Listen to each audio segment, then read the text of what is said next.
Dear student, सभी का स्वागत है आपके द नॉलेज वर्ल्ड इंस्टीट्यूट के इस ऑनलाइन प्लेटफॉर्म पर।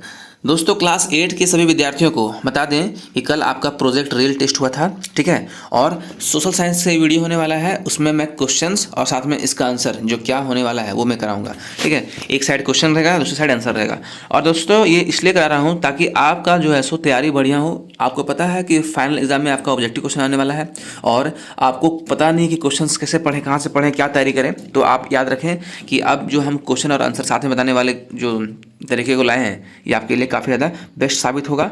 और दोस्तों, ये आंसर की वीडियो होने वाला है, ठीक है। और ऐसा नहीं है कि आपने प्रोजेक्ट रियल का एग्जाम दे दिया, यानी कि प्रोजेक्ट रियल टेस्ट दे दिया और आप बेफिक्र हो गए, ऐसा नहीं कीजिए। आप क्या कीजिए, आप अगर प्रोजेक्ट रियल टेस्ट दे करके आए हैं तो बहुत बढ़िया बात है, और उसमें आप कितना गलती किए, कितना सही किए, उसका जो है सो कन्फर्मेशन करना बहुत ज़रूरी होता है, ठीक है। उसका जो है सो वेरिफिकेशन करना जरूरी होता है। इसलिए आप जो है सो इसको ध्यान से समझें। जितने क्वेश्चन मैं बताऊंगा अभी, आप लोगों का जो है सो तैयारी फिर से हो जाएगा, रिवीजन हो जाएगा। रिवीजन जरूरी है, कहने का मतलब मैं बार बार कहता हूँ कि revision is the most powerful thing. Okay, revision कीजिए। रिवीजन करने से आपका जो है दोस्तों जो है सो ये नॉलेज लेवल बूस्ट होता है, ठीक है। आपका ज्ञान बढ़ता है। ऐसा नहीं है कि हम लोग का एग्जाम दे दिए, ये प्रोजेक्ट रियल और ख़त्म हो गया टेंशन, ऐसा नहीं कीजिए। आपको जो है सो लगातार ध्यान देते रहना चाहिए ताकि जो है सो क्वेश्चंस आपके दिमाग में सेट हो जाए और फाइनल एग्जाम में दिक्कत ना करे। चलिए, देर ना करते शुरू करते हैं। और सबसे बड़ी चीज़ दोस्तों, अगर आप चैनल पर नए आए, चैनल को सब्सक्राइब कर दीजिएगा, वीडियो को लाइक कीजिएगा और अपना प्यारा सा नाम जरूर कमेंट कीजिएगा। और चलिए हम लोग आते हैं क्वेश्चन पेपर और आंसर पेपर की ओर। तो दोस्तों, एक बार फिर से आप सभी का वेलकम। देख रहे हैं कि आपके पास कुछ दो पेपर का इंटरफेस है, देख रहे हैं। थोड़ा सा जूम करते हैं। इस साइड को मैंने जो है सो क्वेश्चन को रखा है, ये आपका जो है सो दोस्तों सामाजिक विज्ञान क्लास 8 जो है सो टोटल मार्क्स 40 का है। और इस साइड में ये क्वेश्चन पेपर है, ठीक है, ये क्वेश्चन पेपर है। और जस्ट इसके राइट साइड ये आंसर पेपर है, यानी कि आंसर शीट है, ठीक है, ये आंसर है। तो चलिए वन बाय वन हम लोग शुरू करते हैं। देख रहे हैं दोस्तों, सबसे पहला क्वेश्चन क्या लिखा हुआ है कि एशियाटिक सोसाइटी ऑफ बंगाल। देखिए, बहुत ही इंपॉर्टेंट क्वेश्चन है। इसको मैंने पिछले साल और इसके पहले साल जो है सो इसको देखा था फाइनल एग्जाम के पेपर में, इसलिए याद रखें सब डेट को। देखिए क्या लिखा हुआ है कि एशियाटिक सोसाइटी ऑफ बंगाल का गठन किस वर्ष किया गया था। तो 1784, 1781, 1791 और 1830। तो देखिए इसका आंसर क्या हो जाएगा। क्वेश्चन नंबर 1 का आंसर है दोस्तों ए है, ठीक है। तो ए में क्या है दोस्तों, 1784 ईस्वी को जो है सो एशियाटिक सोसाइटी ऑफ बंगाल का गठन किया गया था, ठीक है। ऑप्शन नंबर ए करेक्ट कर लें। आइए देखते हैं क्वेश्चन नंबर 2 क्या है कि शांति निकेतन की स्थापना किसने की थी। ये भी क्वेश्चन वेरी वेरी इंपॉर्टेंट है, इस सब चीज़ को आप याद रख ले। शांति निकेतन, तो देखिए ऑप्शन नंबर ए है महात्मा गांधी जी ने, राजा राम मोहन राय जी ने दूसरा नंबर है, रविंद्रनाथ टैगोर जी ने तीसरा ऑप्शन है, और इनमें से कोई नहीं। तो आपको पता है इसका आंसर क्या हो जाएगा। दूसरा का आंसर हो जाएगा सी, ठीक है। रविंद्रनाथ टैगोर जी ने शांति निकेतन की स्थापना की थी, ठीक है। ऑप्शन नंबर सी का आप लोग जो है सो करेक्शन कर लेंगे, ऑप्शन नंबर सी करेक्ट है, ठीक है। चलते हैं क्वेश्चन नंबर 3। किसके नीति पत्र को भारतीय शिक्षा का मेग्नाकर्ता के नाम से जाना जाता है। टॉमस कोलब्रुक और नेथिलियल और हॉलहेड और चार्ल्स वुड और विलियम जॉन्स। तो क्वेश्चन नंबर 3 का आंसर देखते हैं। देखिए क्वेश्चन नंबर 3 का आंसर दोस्तों वो है क्या, सी। क्वेश्चन नंबर 3 का आंसर आप देख पा रहे हैं कि है सो सी है, ठीक है। तो चलिए सी का देखते हैं क्या था ऑप्शन। सी का ऑप्शन था आपका यहाँ पे चार्ल्स वुड ने किया था, ठीक है। चार्ल्स वुड के नाम से जाना जाता है, कहने का मतलब। तो नीति पत्र को भारतीय शिक्षा का मेग्नाकर्ता जो है सो चार्ल्स वुड को कहा गया है, ठीक है। आगे देखिए चौथा क्वेश्चन हमारा क्या है, इस सामाजिक न्याय के लिए क्या आवश्यक है। निष्पक्षता, व्यवहार, शिक्षा और राजनीति। तो क्वेश्चन नंबर 4 का आंसर क्या हो जाएगा दोस्तों। क्वेश्चन नंबर 4 का आंसर देख रहे हैं आप कि यहाँ पे क्या लिखा हुआ है, ए है ना। तो क्वेश्चन नंबर 4 का आंसर आप लोग ए कर लें। तो ए में क्या है, निष्पक्षता। सामाजिक न्याय के लिए आवश्यक है निष्पक्षता। चलिए देखते हैं क्वेश्चन नंबर 5 क्या है कि झारखंड में कितने प्रकार के अनुसूचित जनजातियाँ रहती है। वेरी वेरी इंपॉर्टेंट क्वेश्चन है दोस्तों, ठीक है। तो क्या लिखा हुआ है, 42, 32, 22 और 18। तो आइए पाँचवा का आंसर देखते हैं। पाँचवा का आंसर क्या है दोस्तों, बी। देख रहे हैं आप लोग को, देख ही गया होगा पाँचवा का बी, ठीक है। तो आप देखिए बी में क्या था। तो हमारा बी में जो है सो करीब 32 जनजाति है, ठीक है। मतलब झारखंड में कुछ कुल अनुसूचित जनजाति कितने 32 है, ऑप्शन नंबर बी। छठवां क्वेश्चन देख रहे हैं दोस्तों। छठवां क्या है कि 2011 की जनगणना के अनुसार भारत की आबादी में मुसलमानों का प्रतिशत कितना है 18.02, 16.02, 14.02 और 12.02। तो देखिए छठा का आंसर क्या हो जाएगा। छठा का आंसर सी है, देख रहे हैं आप दोस्तों, छठा का आंसर सी है, यहाँ आपको दिख गया होगा। तो छठा का आंसर सी कर लें। तो सी में क्या है, तो 14.02, ठीक है। 2011 की जनगणना के मुताबिक मुसलमानों का परसेंटेज कितना था, 14.02। देखते हैं क्वेश्चन नंबर 7 क्या है। चाय की शुरुआत सर्वप्रथम किस देश से हुई, तो जापान, चीन, भारत और नेपाल।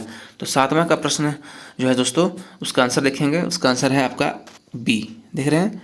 तो बी हमारा करेक्ट हो जाएगा। बी हमारा देख रहे हैं क्या है, चीन, यानी कि चाय का जो है दोस्तों शुरुआत चीन से हुआ है, सर्वप्रथम देश चीन है, ठीक है। चलिए, चा से चाय, चा से चीन, याद रखिएगा। चलिए क्वेश्चन नंबर 8 देख रहे हैं। क्वेश्चन नंबर 8 क्या है कि वर्तमान में जूट मतलब जूट, ठीक है, ये जूट लिखना चाहिए था, इसको जूट लिख दिया।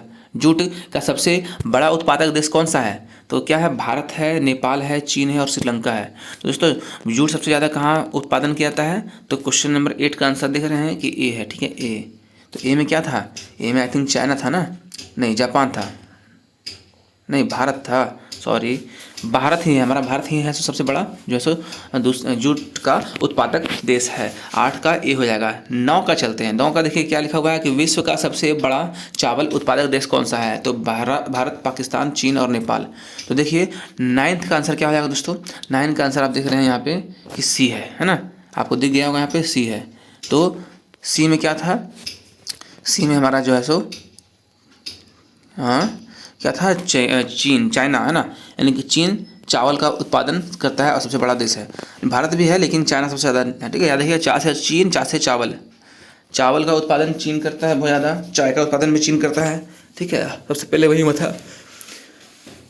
और देखते हैं अपना हमारा 10 नंबर क्वेश्चन क्या है। हमारा 10 नंबर क्वेश्चन है कि विश्व की कुल भूमि का कितना प्रतिशत भारत कृषि योग्य है, मतलब विश्व की कुल भूमि का कितना प्रतिशत भाग कृषि योग्य है। 8%, 11%, 7% और 12% है। इसका ऑप्शन क्या हो जाएगा दोस्तों, तो हमारा 10वां प्रश्न है ना, 10वां का हो जाएगा बी ऑप्शन।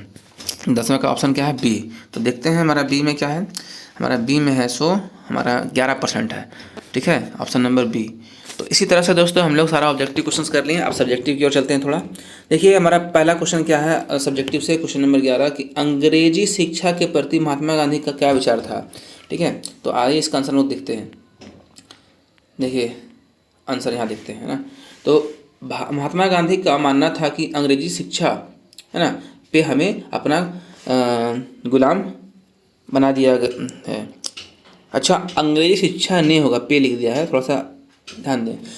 अंग्रेजी शिक्षा ने हमें क्या किया है, गुलाम बना दिया है, ये महात्मा गांधी का मानना था। उनका मानना था कि औपनिवेशिक शिक्षा है ये, ठीक है, शिक्षा से ने भारतीयों के मस्तिष्क में हीनता का बोध पैदा कर दिया है। इसके प्रभाव में आकर लोग पश्चिमी सभ्यता को श्रेष्ठ मानने लगे हैं और अपनी संस्कृति के प्रति उनका गौरव भाव नष्ट हो रहा है। गांधी जी ने कहा कि इस शिक्षा में विश्व भरा है ना, विश्व भरा है या पापपूर्ण है। सही बात है, गांधी जी का कहना भी बहुत अच्छा था, क्योंकि हम लोग जो सो आज भी है सो पश्चिमी सभ्यता को अपनाते हुए इतना ज़्यादा मतलब पागल हो चुके हैं कि हम लोग अपनी संस्कृति को भूलते जा रहे हैं। तो गांधी जी का एक दोस्तों शिक्षा के प्रति था, मतलब अंग्रेजी शिक्षा के प्रति ये सोच था। और चलिए आगे देखते हैं, हमारा क्वेश्चन नंबर 12 क्या है। भारतीय समाज पर पड़ने वाली पश्चिमी शिक्षा नकारात्मक एवं सकारात्मक प्रभाव को लिखें। देखिए हमारा क्वेश्चन नंबर 12 का आंसर देखते हैं।